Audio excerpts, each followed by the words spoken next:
నమస్కారం వార్తలకు స్వాగతం. ముందుగా ముఖ్యాంశాలు.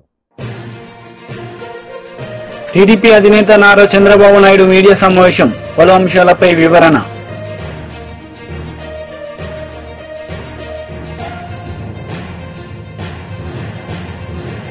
బస్సు యాత్రను నిర్వహించిన మాజీ ముఖ్యమంత్రి కేసీఆర్, బీజేపీకి కాంగ్రెస్ కి ఓటు వేసే ముందు ఒక్కసారి ఆలోచించుకోవాలని ప్రజలకు విజ్ఞప్తి. టీడీపీ అధినేత నారా చంద్రబాబు నాయుడు మీడియా సమావేశం నిర్వహించారు. ఈ సందర్భంగా పలు అంశాలపై ఆయన మాట్లాడారు. ఇది జరగాలి, అందుకే ఏ పని చేసినా పేదవారి కోసం చేయాలనుకుంటున్నాం. దీనికి ప్రత్యేకమైన శ్రద్ధ పెట్టాం. పేదరిక నిర్మూలన అసాధ్యం కాదు. ఈ టెక్నాలజీ పెద్ద హ్యాండీగా ఉంది. మనకు నాలెడ్జ్ ఎకానమీ సాధ్యం. ఇది చేయడం కోసం అందుకే మేము తీసుకున్నది కూడా మీరు చూస్తే కాంప్రహెన్సివ్ గా తీసుకున్నాం. ఇక్కడ కూడా మీరు గుర్తుపెట్టుకోవాల్సింది 2047 చాలా మందికి అనుమానం ఉంది. ఎట్లా చేస్తారని చెప్పి మాట్లాడుతున్నారు మా క్రిటిక్స్ అందరూ. సంపద సృష్టించడం తెలిసిన పార్టీ తెలుగుదేశం పార్టీ. ఆ సంపద సృష్టి కూడా ఆటోమేటిక్ గా ఏదైతే ఉందో ఒక ఎకో సిస్టమ్ క్రియేట్ చేస్తే డెస్ట్రాయ్ చేయకపోతే కంటిన్యూగా ముందుకు పోయే పరిస్థితి వస్తుంది. దానికి ఒక నిదర్శనం ఒక హైదరాబాద్, లేకుంటే ఐటీ రంగం, అలాంటివన్నీ చేసి ముందుకెళ్తాం. అదే సమయంలో అంగన్వాడీ కార్యకర్తలను ఆదుకుంటాం. ఉద్యోగాలు చేసే మహిళలకు హాస్టల్ వసతి ఏర్పాటు చేసి వాళ్ళకి రక్షణగా నిలబడతాం. ఇంకొక పక్కన కొంతమంది గర్ల్స్ మధ్యలో చదువు ఆపేసి మళ్లీ వాళ్ళు కంటిన్యూ చేయాలి అనే ఆలోచన ఉంది. అలాంటి వారికి కళలకు రెక్కలనే పథకం కింద ఇంట్రెస్ట్ ఫ్రీ లోన్ ఎంతైనా కానీ ఇచ్చి వాళ్ళని పైకి తీసుకొచ్చే బాధ్యత, వాళ్ళు సెటిల్ అయిన తర్వాత ఆ డబ్బులు తిరిగి కట్టే బాధ్యత, అది కూడా వడ్డీ లేకుండా కట్టే బాధ్యత తీసుకొస్తాం. పండుగ కానుకలు, పెళ్లి కానుకలు నేను కొన్ని దీంట్లో పెట్టకపోయినా అన్నా క్యాంటీన్ ఇవన్నీ కూడా పునరుద్ధరిస్తాం. మళ్లీ పేదవాళ్ళకు అండగా ఉంటాం. ఈ ప్రభుత్వంలో ఉద్యోగస్తులు చాలా నష్టపోయారు. వ్యవస్థ చిన్నాభిన్నం అయిపోయింది. వ్యక్తులు కూడా ఆ ఉద్యోగాలను చేసే వాళ్ళందరూ వ్యవస్థలు డెస్ట్రాయ్ అయినాయి. వ్యవస్థలు నిర్వీర్యం అయిపోయినాయి. నిధులు లేకుండా ఒక పక్క, భయపెట్టి ఒక పక్క, అస్తవ్యస్తమైనటువంటి విధానాలు, వీటన్నిటిలో దెబ్బతిన్నారు. రెండోది వాళ్ళు కూడా చాలా నిరాశ నిస్పృహల మధ్యలో ఉన్నారు. ఒక మాటలో చెప్పాలంటే సమాజం మొత్తం దెబ్బతిన్నప్పటికీ ఉద్యోగస్తులైతే నిర్వీర్యం అయిపోయారు. వారి నమ్మకాన్ని కోల్పోయే పరిస్థితికి వచ్చారు. ప్రభుత్వంలో ఎప్పుడు ఉద్యోగస్తుల మొరేల్ బాగుంటే వారే సంపద సృష్టించాలి, వారే సేవలు అందించాలి, వారి వల్ల కూడా ప్రగతి జరగాలి. మేము పాలిటీషియన్స్ పాలసీలు నిర్ణయిస్తాం, దాన్ని ఎగ్జిక్యూట్ చేసేది సమర్థవంతంగా ఉద్యోగస్తులు చేయాల్సిన అవసరం ఉంది. ఒక్క ఎగ్జాంపుల్ మీరు చూస్తే ఉపాధ్యాయులు ఎంత నిర్వీర్యమైపోయారంటే, ఒకప్పుడు మోస్ట్ రెస్పెక్టెడ్ కమ్యూనిటీ ఉపాధ్యాయుడు, తల్లి తండ్రి, తర్వాత గురువు, తర్వాత దైవం. అలాంటి ఉపాధ్యాయుడి నిస్సహాయ స్థితి, ఏం చెప్పుకోలేని పరిస్థితి. కడాన మద్యం షాపుల్లో కాపలాకు పెడితే అది కూడా నోరిప్పి చెప్పలేని పరిస్థితి. చెప్పితే కేసులు పెట్టడం. కనీసం వాళ్ళ రైట్స్ కోసం ఎప్పుడు కూడా ప్రజాస్వామ్యంలో ప్రజాస్వామ్య హక్కుల కోసం మాట్లాడే వ్యక్తులు ఇంటలెక్చువల్ కమ్యూనిటీ టీచర్స్. అలాంటి టీచర్స్ నోరిప్పలేని పరిస్థితి తీసుకొచ్చారు. ఇంకొక పక్కన మనం ఒకసారి చూస్తే వీళ్ళందరిలో పీఆర్సీ లేదు, ప్రావిడెంట్ పీఎఫ్ లేదు, సరెండర్ లీవులు లేవు, లేకపోతే టీఏలు లేవు, లేకపోతే ఏది కూడా లేకుండా 20,000 25,000 కోట్ల రూపాయలు బకాయిలు పెట్టి అడిగితే వాళ్ళ మీద కేసులు పెట్టడం, వాళ్ళ సంఘ నాయకులను అరెస్టులు చేయడం, కావాలని కేసులు పెట్టి ఏసీబీ కేసులు పెట్టి వేధించడం, ఇది ఒక ఆనవాయితీగా అయిపోయింది. అందుకని మళ్ళా వాళ్ళ యొక్క ఆత్మ విశ్వాసాన్ని పెంచుతాం, ఆత్మ గౌరవాన్ని పెంచుతాం. ఆ విధంగా పీఆర్సీ ఇవ్వడం కానీ, పీఆర్సీ వచ్చే లోపల ఇంటీరియం రిలీఫ్ కూడా ఇస్తాం. ఇంటీరియం రిలీఫ్ ఇచ్చి వాళ్ళకి ఇవ్వాల్సిన డబ్బులు కూడా ఫేజ్డ్గా అవన్నీ కూడా క్లియర్ చేసి ప్రతి నెల జీతాలు వచ్చే పరిస్థితికి మళ్లీ తీసుకొస్తాం. ఆర్థిక వ్యవస్థని మెరుగుపరుస్తాం. అదే మరిగా ఏదైతే సిపిఎస్ ఉందో ఆ సిపిఎస్ను కూడా సమీక్ష చేసి ఏ విధంగా దీన్ని చేస్తే పరిష్కార మార్గం, సరైన మార్గం చూపించగలుగుతామో దానికి కూడా ఒక సమస్య పరిష్కారం కోసం కృషి చేస్తాం. ఇది కాకుండా తక్కువ జీతాలు పొందే అవుట్సోర్సింగ్ కానీ, లేకపోతే అంగన్వాడీ కానీ, లేకపోతే మీకు పోలీసు వ్యవస్థల్లో ఉండే వీళ్ళందరికీ కానీ వాళ్ళందరినీ ఏ విధంగా చేయాలో అవన్నీ చేస్తాం. వాలంటీర్స్కి కూడా ఒక 10,000 రూపాయలు వేతనం పెంచుతాం. పాడి పరిశ్రమ స్వయం ఉపాధికి ఉపయోగపడుతుంది. దీన్ని కూడా పెద్ద ఎత్తున అభివృద్ధి చేస్తాం.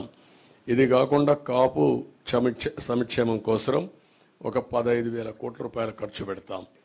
ఇప్పుడు ఫస్ట్లో మీరు చూస్తే ఈబీసీ తీసుకొచ్చాం.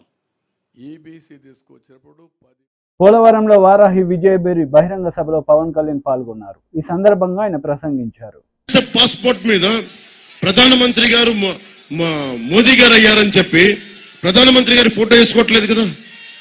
అలాగే డ్రైవింగ్ లైసెన్స్ మీద ఆంధ్రప్రదేశ్ రాజముద్ర ఉంటుంది, లేదంటే Indian union motor driving licence అని ఉంటుంది, కానీ జగన్ ఫోటో ఉండదు.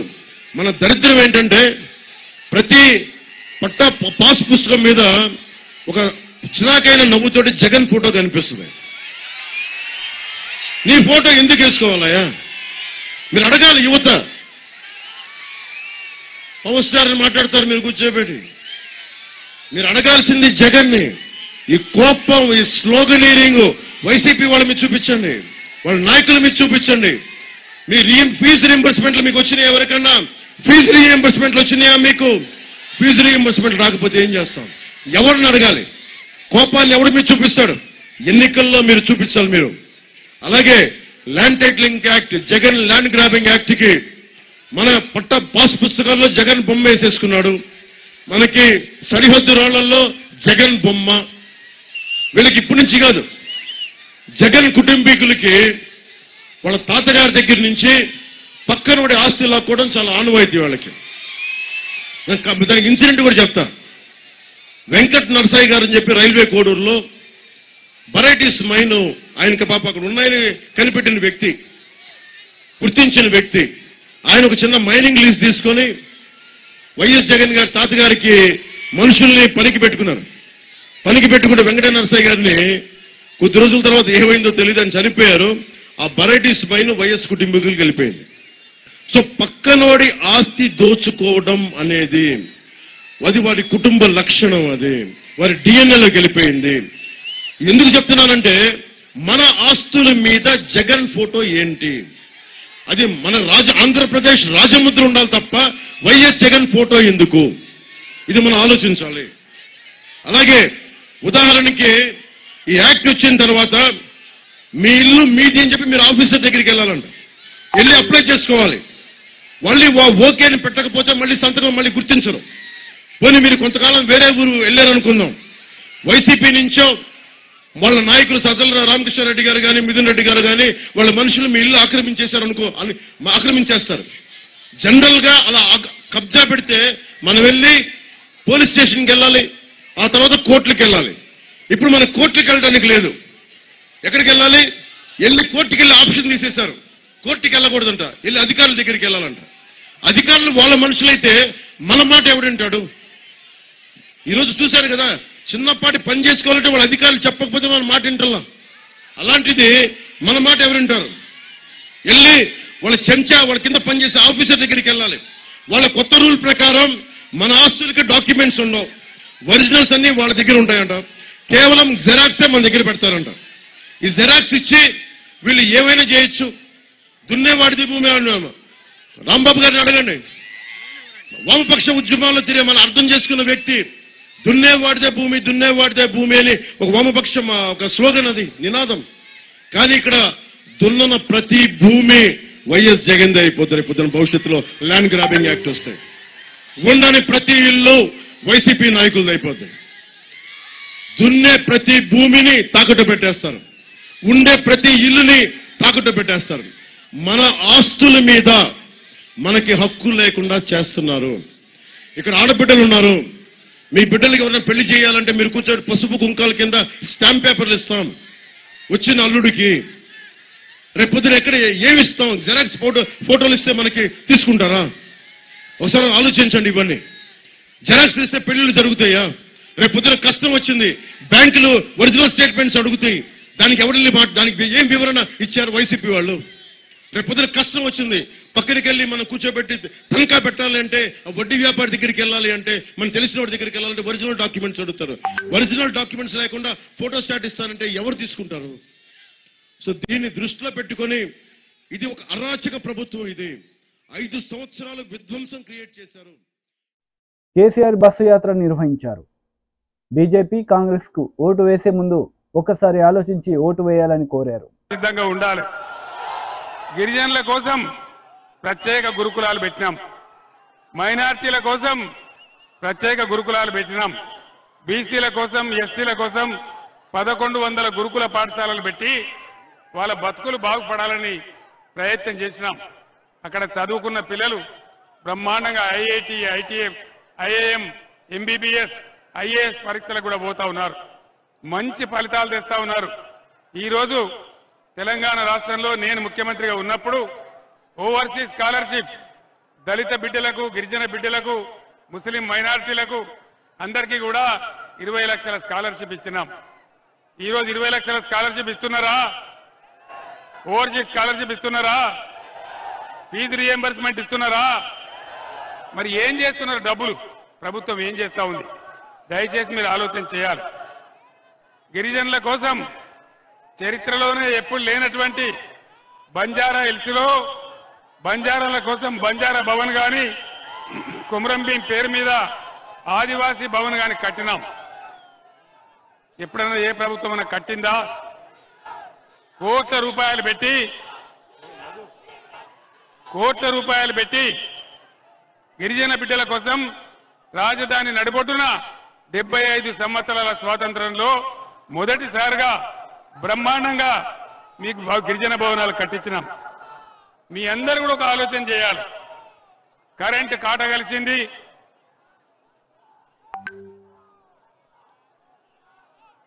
ఈరోజు ఇది కూడా తీసేయి. సింగరేణి బిడ్డలకు కూడా బీఆర్ఎస్ హయాంలో ఎటువంటి లాభాలు చేసినామో, ఏమేమి సాయం జరిగిందో మీ అందరికీ తెలుసు. తెలంగాణ స్పెషల్ ఇంక్రిమెంట్ ఇచ్చినాం, బోనస్ ఇచ్చినాం, చరిత్రలో ఎప్పుడు లేనంత పెంచినాం. ఇప్పుడు ఈ ప్రభుత్వం సింగరేణిని కూడా ముంచే కార్యక్రమంలో ఉంది.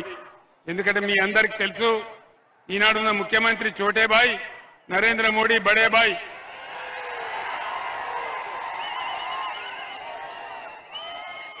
నేను ముఖ్యమంత్రిగా ఉన్నప్పుడు మనకు సింగరేణి బొగ్గు ఉండంగా కూడా ఇదే నరేంద్ర మోడీ మీరు అదాని ఆస్ట్రేలియా నుంచి తెచ్చేటువంటి బొగ్గు దిగుమతి చేసుకోవాలి అని నా మీద పంచాయతీ పెట్టినాడు.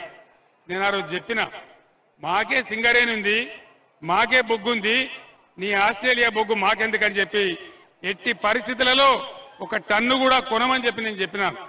సింగరేణిని కాపాడడానికి ప్రయత్నం చేసినాం. మరి దయచేసి మీరు ఆలోచన చేయాలి. ఈరోజు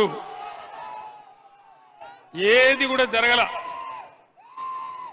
రైతు బంధు రాలే, కరెంటు రాలే, రుణమాఫీ కాలే, అన్ని హామీలు కూడా అరచేతిలో వైకుంఠం చూపించి గోల్మాల్ చేసి గద్దెకెక్కిన కాంగ్రెస్ ప్రభుత్వం ఘోరమైనటువంటి పనులు చేస్తా ఉంది. జిల్లాలను కూడా తీసేస్తా అంటా ఉన్నారు. జిల్లాలు ఎందుకు పెట్టినా? మనకు పనిలేక పెట్టినామా? ప్రజలకు పరిపాలన చేరువ కావాలని, అందరికీ అందుబాటులోకి రావాలని కొత్తగూడెం జిల్లా చేయడమే కాదు, బ్రహ్మాండమైన కలెక్టర్ కార్యాలయం కట్టుకున్నాం, అద్భుతమైన కలెక్టరేట్ కట్టుకున్నాం. ఇవన్నీ కూడా తీసేస్తామని మాట్లాడుతూ ఉన్నారు. నరేంద్ర మోడీ బీజేపీ ప్రభుత్వం 10 ఏళ్ల కింద దేశంలో గద్దెకెక్కితే ఒక్క హామీ అన్న నరేంద్ర మోడీ నెరవేర్చిండా? బేటీ పడావో బేటీ బచావో ఎక్కడన్నా కనబడ్డదా? అమృత్ కాల్ వచ్చిందా? అచ్చే దిన్ వచ్చిందా? ఇలా ప్రపంచంలో మన రూపాయి వాల్యూ ఎంత? 83 రూపాయలు. $1కు 83 రూపాయలు. నరేంద్ర మోడీ అంత దరిద్రమైనటువంటి పరిపాలన మళ్ళా చూడం మనం. అంత దుర్మార్గమైన పాలన, మతాలకు పంచాయతీ పెట్టి మనకు ఉద్వేగం రేపి ఓట్లు దొబ్బుకున్నాడే తప్ప ఏ ఒక్క మంచి పని కూడా జరగలే. అమృత్ కాల్ అన్నాడు, వచ్చిందా?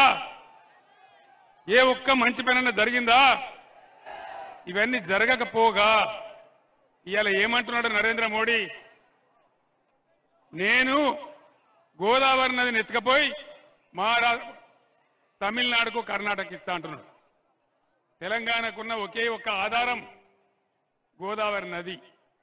ఆ గోదావరి నది కూడా పోతే మన బతికేం కావాలి? భద్రాచలం దగ్గర దుమ్ముగూడెం సమీపంలో ఖమ్మం జిల్లాలోని ఎత్తైన ప్రాంతాలు ఏనుకూరు కావచ్చు, జూలూరుపాడు కావచ్చు, ఇంకా కిందికున్న మండలాలు కావచ్చు. ఎంపీ విజయసాయిరెడ్డి మీడియా సమావేశం నిర్వహించారు. ఈ సందర్భంగా పలు అంశాలపై ఆయన వివరణ ఇచ్చారు. మా యొక్క తప్పకుండా 7కు 7 అసెంబ్లీ స్థానాలు కైవసం చేసుకుంటాం. నెల్లూరు పార్లమెంటు స్థానాన్ని కూడా కైవసం చేసుకుంటామన్నటువంటి దృఢ విశ్వాసంతో మేము ఎన్నికలకు వెళ్తా ఉన్నాం.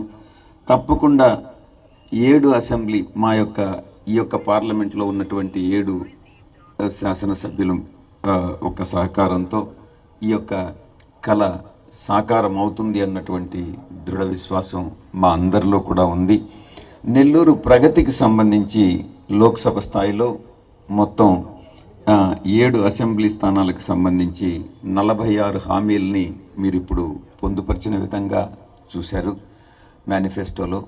ఈ 46లో పార్లమెంటు నియోజకవర్గ పరిధిలో 20 అంశాలు ఉన్నాయి, వాగ్దానాలు ఉన్నాయి. అసెంబ్లీ పరిధిలో 26 హామీలను మేనిఫెస్టోలో పొందుపరచడం జరిగింది. 20+26 రెండు కలిపి 46 వాగ్దానాల్ని చేయడం జరిగింది. ఇక అసెంబ్లీ నియోజకవర్గాలన్నిటిలో కూడా విస్తృతంగా పర్యటించి ప్రజాభిప్రాయ అందరూ కూడా పార్టీ కార్యకర్తల్ని అందరి దగ్గర నుంచి కూడా అభిప్రాయాలు సేకరించిన తర్వాత ఈ జిల్లా ప్రగతికి నియోజకవర్గాల వారీగా ప్రతిపాదనలు తీసుకుని ఈ యొక్క లోకల్ మేనిఫెస్టోని మా యొక్క గౌరవ అధ్యక్షులు ఇచ్చినటువంటి స్ఫూర్తితో, పార్టీ అధ్యక్షులు గౌరవ ముఖ్యమంత్రులు ఇచ్చినటువంటి స్ఫూర్తితో దీన్ని మనం తయారు చేసుకోవడం జరిగింది. అన్ని వాగ్దానాల్ని తప్పకుండా నెరవేర్చగలమన్నటువంటి దృఢ విశ్వాసం మా అందరిలో కూడా ఉంది. పూర్తి బాధ్యత, దీన్ని అమలు చేసేటటువంటి పూర్తి బాధ్యత, దీన్ని అంకిత భావంతో కార్యరూపంలోకి తీసుకొచ్చి కార్యరూపంలోకి తీసుకొస్తామనని నేను, మా అందరూ శాసనసభ్యులందరం కూడా సంయుక్తంగా ఈ యొక్క ప్రెస్ కాన్ఫరెన్స్ని ద్వారా పాత్రికేయ మిత్రుల ద్వారా మేము నెల్లూరు పార్లమెంటు ప్రజలందరికీ కూడా తెలియజేసుకుంటా ఉన్నాం.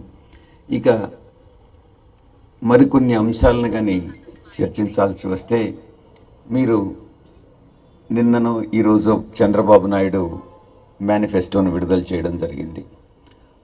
ఇప్పుడు జనసేన, బీజేపీ, టీడీపీ కూటమిగా ఏర్పడి మేనిఫెస్టోలో మాత్రం చాలా ఏదో తెలివైన వాడిని అనుకుంటాడు చంద్రబాబు. ఇది జనసేన, తెలుగుదేశం పార్టీ అధినేతల ఫొటోస్ మాత్రమే దానిలో ఉన్నాయి. బీజేపీ అధినేత మోడీ గారి ఫోటో ఎందుకు లేదు అన్నటువంటి విషయాన్ని నేను ప్రశ్నిస్తా ఉన్నాను. ఇదే మీరు 2014లో తీసుకుంటే మోడీ గారి ఫోటో ఉంటుంది, కానీ ఇప్పుడు మోడీ గారి ఫోటో దీనిలో మాయమైంది. దీనికి కారణం, ఎక్కడ ముస్లిం సామాజిక వర్గం దూరం అవుతుందేమో అన్నటువంటి ఒక భయంతో తెలుగుదేశం పార్టీ అధ్యక్షుడు చంద్రబాబు నాయుడు దీంట్లో ఉద్దేశపూర్వకంగా మోడీ గారి ఫోటో మిస్ చేశాడు. దీనిలో మిస్ చేయడం కాదు, ఉద్దేశపూర్వకంగా వాళ్ళని. ఇంకొక విషయం కూడా, బీజేపీ గతంలో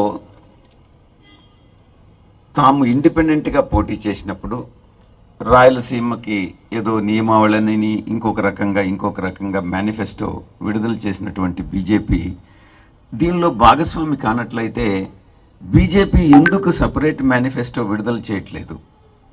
బీజేపీ సపరేట్ మేనిఫెస్టో విడుదల చేయలేదు అని అంటే దీంట్లో భాగస్వామి అయి ఉండాలి కదా, దీంట్లో బీజేపీ కూడా ఇంక్లూడ్ అయి ఉండాలి కదా.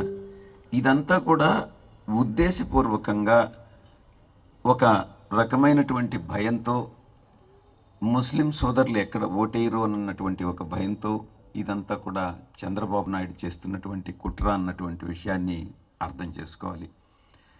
అనేక సార్లు అనేక సమావేశాల్లో ఒక విషయాన్ని నేను సూటిగా ప్రశ్నించాను. రాబోయేటటువంటి 5 సంవత్సరాలు సంతనూతలపాడులో స్వర్ణాంధ సహకార యాత్రలో పాల్గొన్నారు నందమూరి బాలకృష్ణ. ఈ సందర్భంగా పలు అంశాలపై ఆయన మాట్లాడారు. విదేశీ విద్యను పెట్టుకున్నాడు.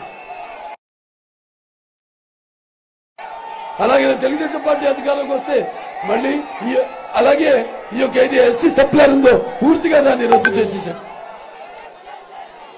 రేపు తెలుగుదేశం పార్టీ అధికారంలోకి వస్తే తప్పకుండా ఈ యొక్క ఏపీఐసి ద్వారా రుణాలు ఇప్పిస్తాము.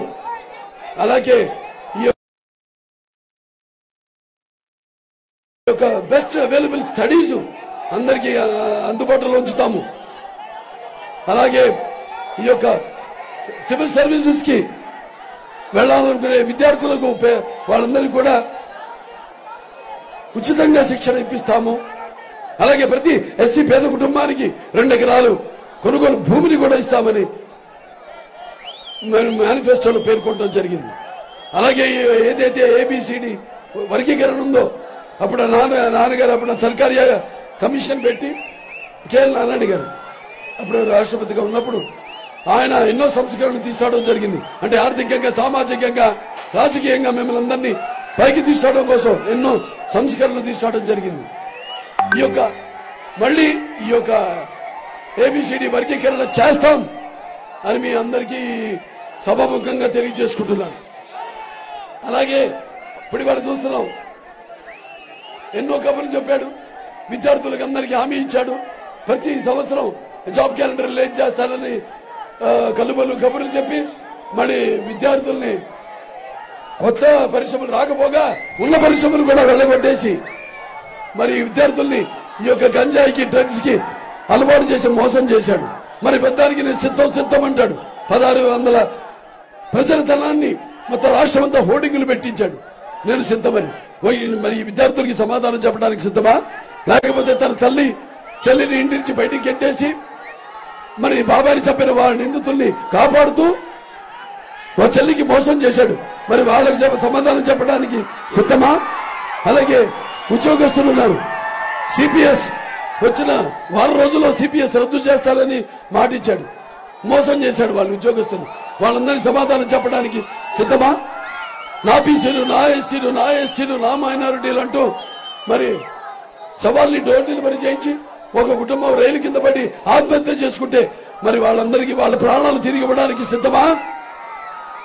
లేకపోతే ఒక పిల్లాడు తన అక్కని వేధిస్తున్నారని అడిగితే కెరోసిన్ పోసి అతన్ని తగలబెట్టి చంపేశారు. మరి అతని వాళ్ళ కుటుంబ సభ్యులకి వాళ్ళ కన్నీళ్లు తొడవడానికి సిద్ధమా? లేకపోతే ఒక రాజధాని లేని రాష్ట్రం, అటేమో అమరావతి రైతులు ఉద్యమిస్తుంటే వాళ్ళని అవహేళన చేస్తూ ఆ రైతులకు మరి సమాధానం చెప్పడానికి సిద్ధమా? లేకపోతే ఇక్కడ పోలవరాన్ని గోదావరిలో కలిపేసి మరి తనని బ్లాక్ లిస్ట్ లో పెట్టిన, తనని తన ప్రభుత్వాన్ని బ్లాక్ లిస్ట్ లో పెట్టిన కాంట్రాక్టర్లకి మరి బిల్లులు చెల్లించడానికి సిద్ధమా? లేకపోతే ఈ యొక్క రైతు వ్యవస్థ ఏదైతే ఉందో దాన్ని రద్దు చేసి మరి ఎంతో మంది రైతుల ఆత్మహత్యలకు మన దేశంలోనే మొదటి స్థానంలో పెట్టిన మరి ఆ రైతులకు సమాధానం చెప్పడానికి సిద్ధమా? లేకపోతే ధరలు ఆకాశానికి అంటుకుంటున్నాయి. ఇవాళ మన విద్యుత్ ఛార్జీలు 7 సార్లు పెంచాడు. అలాగే ఆర్టీసీ ఛార్జీలు 5 సార్లు పెంచాడు. అలాగే పెట్రోల్, డీజిల్ ధరలు పెంచాడు. అలాగే ఇంటి పన్ను, నీటి పన్ను, ఆస్తి పన్ను, చివరికి చెత్త మీద పన్ను కూడా వేసి పెంచేశాడు. వాటిలన్నింటినీ తగ్గించడానికి సిద్ధమా?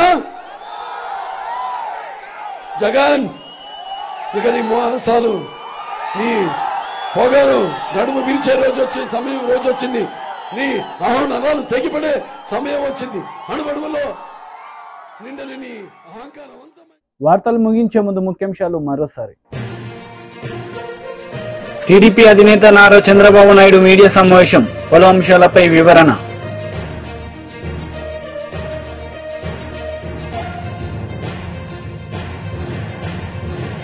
బస్సు యాత్రను నిర్వహించిన మాజీ ముఖ్యమంత్రి కేసీఆర్, బీజేపీకి కాంగ్రెస్ కి ఓటు వేసే ముందు ఒక్కసారి ఆలోచించుకోవాలని ప్రజలకు విజ్ఞప్తి.